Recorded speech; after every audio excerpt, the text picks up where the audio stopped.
Olá, seja bem-vindo ao canal Responde em Códigos RC.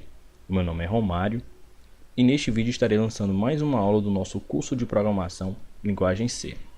A aula de hoje corresponde à aula de número 4, onde iremos falar sobre variáveis e tipos básicos de dados. Iremos falar primeiramente sobre variáveis, onde vamos falar sobre 3 tópicos. O primeiro deles é o que é uma variável. Vamos saber de fato o que é uma variável e para que serve. O segundo, a nomeação, a nomenclatura de uma variável. Vamos aprender a nomear uma variável. Também vamos falar sobre a sua declaração. Um ponto muito importante é a declaração de variáveis. Vamos falar primeiramente sobre o que é uma variável. Trago a vocês uma definição simples.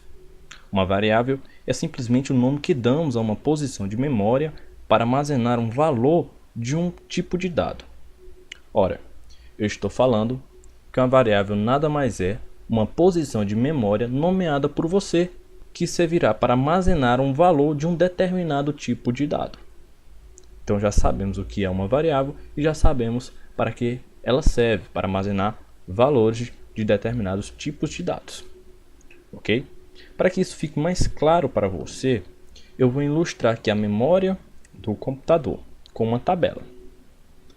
Vamos imaginar que aqui é a memória do computador, onde eu tenho várias posições e eu acabei enumerando essas posições, tá? Para que fique mais claro, sendo que cada posição de memória ela possui um endereço, então fica um pouco parecido com o que eu estou fazendo aqui. Essa primeira posição, o 0 seria o seu endereço, tá? Então eu estou desenvolvendo um programa e dentro desse programa surgiu a necessidade de armazenar o nome de um usuário. Então eu vou declarar uma variável chamada nome_user, certo? Essa variável nada mais é do que essa posição de memória. Essa posição de memória passa a se chamar nome_user. Eu posso me referenciar a essa posição de memória por nome_user.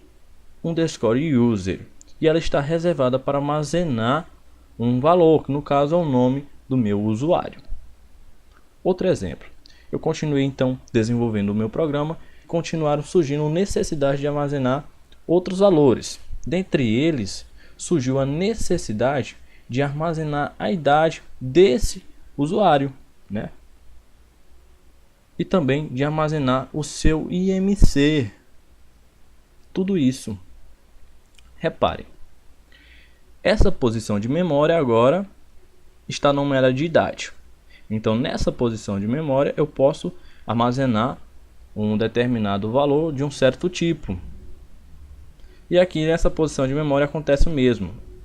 Ela agora está nomeada de IMC adulto e está reservada para armazenar um valor de um determinado tipo. Ok? Espero que isso tenha ficado claro para vocês. Vamos agora falar sobre a nomeação de uma variável. Ou seja, vamos falar sobre as regras de nomeação, a parte de nomenclatura de uma variável. Existem algumas regras de nomeação de variáveis. A primeira delas é essa. Você pode utilizar letras do alfabeto, maiúsculas e minúsculas, dígitos numéricos e ainda o caractere underscore. Você pode utilizar qualquer letra do alfabeto, de A a Z, sem nenhum problema, certo? Tanto faz elas serem maiúsculas ou minúsculas. Você também pode utilizar dígitos, certo? E o caractere underscore. Agora vocês têm que ficarem atentos a essa parte. Para iniciar o nome de uma variável, você deve utilizar uma letra ou o caractere underscore, sendo que o mesmo não é aconselhável. Você não pode utilizar um dígito para iniciar o nome de uma variável. Até agora eu disse o seguinte, que na composição do nome da minha variável, eu posso utilizar qualquer letra do meu alfabeto. Essas letras podem ser maiúsculas ou minúsculas. Eu posso utilizar dígitos, ou seja, numéricos, e ainda o caractere underscore. Só que para iniciar o nome dessa variável, eu só posso utilizar letras ou o caractere underscore, sendo que o caractere underscore não é aconselhável, ok? Eu não posso em momento algum utilizar números para iniciar o nome da minha variável. Vou dar mais uma dica. Seria muito interessante que para iniciar o nome das suas variáveis, você utilizasse apenas letras minúsculas, tá? Bom, outra regra que deve ser lembrada é essa, que letras maiúsculas e minúsculas são caracteres diferentes e por isso representam variáveis diferentes. Exemplo, usuário totalmente declarado em minúsculo e usuários com uma letra em maiúsculo. Isso aqui se refere ao que eu falei na nossa primeira aula, nossa aula de introdução, ok? É muito importante que você tenha assistido as aulas que antecederam essa, tá bom? Não é aconselhável que você fique pulando etapas. Lá eu falei sobre algo chamado de case sensitive. Me perdoem a pronúncia. O case até que está correto, mas o sensitive não. Eu estou pronunciando de forma equivocada. É porque eu não consigo pronunciar essa palavra corretamente, eu acabo me enrolando, certo? E a linguagem em si ela acaba fazendo essa distinção de letras maiúsculas e minúsculas. E na declaração de variáveis não é diferente, tá? Ela faz distinção. O que acontece? Eu posso sim declarar duas variáveis com o mesmo nome, só que eu posso fazer alterações com a questão de letras maiúsculas e minúsculas. Agora, se eu tiver declarado apenas uma variável, que seja essa daqui, usuário, totalmente minúscula, e quando eu for me referenciar a essa variável em outra parte do meu código e eu referenciar ela dessa forma, com uma letra maiúscula, você vai ter um problema de compilação, certo? Porque o meu programa, o meu compilador, ele não reconhece essa variável, porque o espaço de memória que você tem reservado, a posição de memória que você tem reservado, é nomeado assim, totalmente minúsculo, e não assim, ok? Então vai ter um conflito e aí você vai ter um erro de compilação. Outra coisa que tem que ser lembrada é que uma variável não pode ter como nome o de uma palavra reservada. Existem algumas palavras reservadas na linguagem C, não são muitas, mas o fato é que você não pode utilizar esses nomes para nomear uma variável. Eu vou já mostrar uma tabela com o nome de algumas palavras reservadas, ok? Eu já havia falado que as variáveis servem para armazenar valores. Só que eu esqueci de mencionar que esses valores podem ser modificados no decorrer do seu programa, tá? Esses valores não são fixos, tá? Eles podem sim sofrer alterações, os valores que estão contidos nessas variáveis. Então, eu falei sobre palavras reservadas na linguagem C, então eu vou mostrar aqui uma tabela com algumas palavras reservadas. Eu aconselho que você pause o vídeo nesse momento, faça essas anotações, tá? Essas aqui são palavras reservadas e você não vai poder declarar variáveis com o mesmo nome, ok? Aqui algumas como char, int, float, tumble, if, while, return, switch, case, certo? Essas palavras vocês não podem utilizar para declarar uma variável. Bom, vamos falar agora sobre a declaração de variáveis. Alguns pontos importantes são, por exemplo, uma variável deve ser declarada antes de ser utilizada. Isso é óbvio, tá? Porque você não pode utilizar uma variável sem ter previamente a declarada, ok? Então, para você utilizar uma variável, você deve a declarar primeiramente, ok? Sempre que declaramos uma variável, estamos reservando uma posição de memória. Ora, eu falei isso na definição de uma variável, certo? Que no momento que estamos declarando uma variável, estamos dando um nome a uma posição de memória e aquela posição de memória estará reservada para armazenar valores de um determinado tipo de dado, certo? Dando continuidade, essa variável armazenará um valor qualquer, ao menos que ela seja atribuída. Como assim armazenará um valor qualquer? No momento que eu declaro uma variável, eu estou reservando uma posição de memória e nomeando essa posição de memória, né? Só que aquela posição de memória vai precisar de um conteúdo. E o que fica guardado nessa variável é o que chamamos de lixo de memória, tá? Fica guardado um lixo de memória.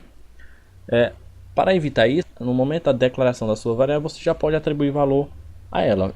Mas antes dos exemplos práticos, vamos ter que falar sobre os tipos básicos de dados. Então vamos lá. Os tipos básicos de dados. Eu defini assim. Vou falar sobre família, tipo, tamanho e exemplo. Existem três famílias de tipos básicos de dados, tá? A primeira família é de caracteres, onde existe apenas um único tipo de dado, que é o char. E aí esse tipo de dado ele tem um tamanho de 1 byte, ele ocupa 1 byte de memória.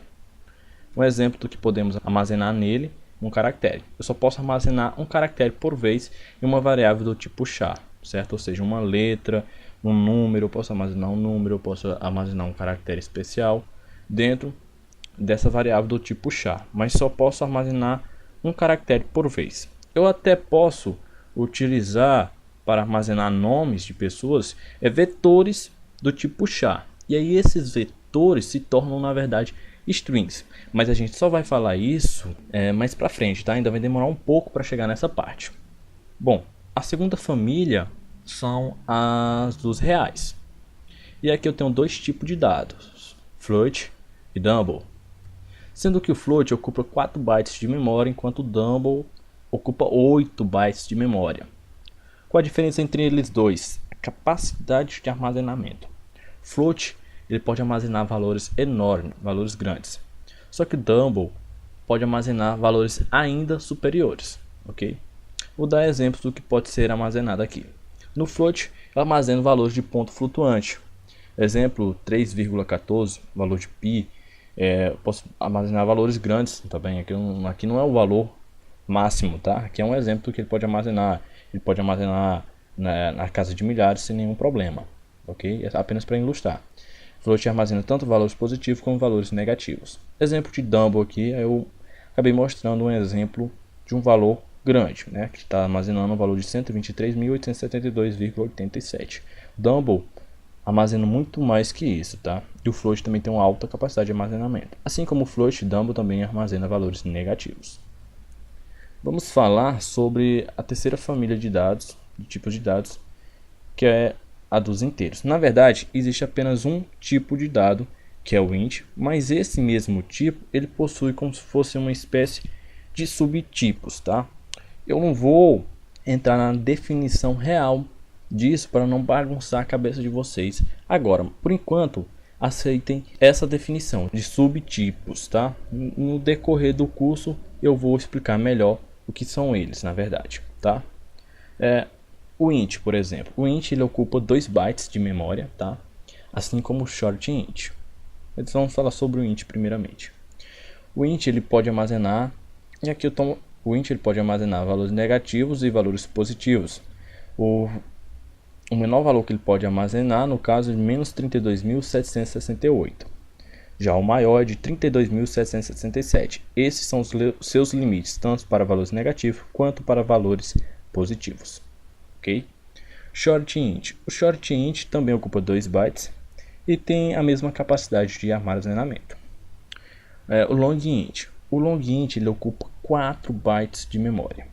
Só que ele armazena valores gigantescos, na casa dos bilhões. Dá um exemplo aqui, ele pode armazenar valores negativos e positivos.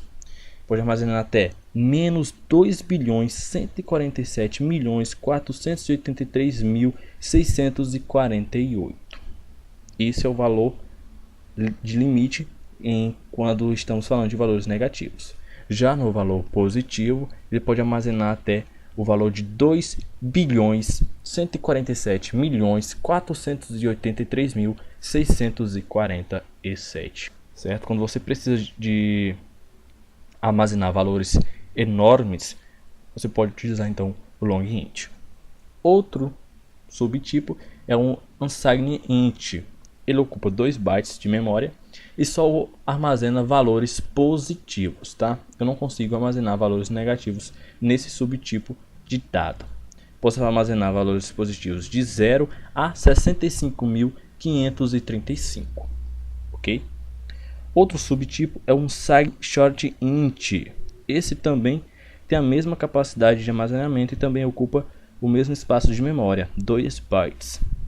Agora temos o unsigned long int, que ocupa 4 bytes de memória. Só armazena valores positivos de 0 a 4.294.967.295. Esse é o valor máximo que ele pode armazenar. Então a aula de hoje foi só para falar sobre as variáveis e os tipos básicos de dados, tá? A parte teórica. Na próxima aula vamos começar então a praticar o que foi explicado nessa aula. Então essa aula é muito importante para a próxima, ok? Eu queria agradecer a sua presença e pedir que você continue nos acompanhando. E é isso aí. Até o nosso próximo encontro. Fique com Deus.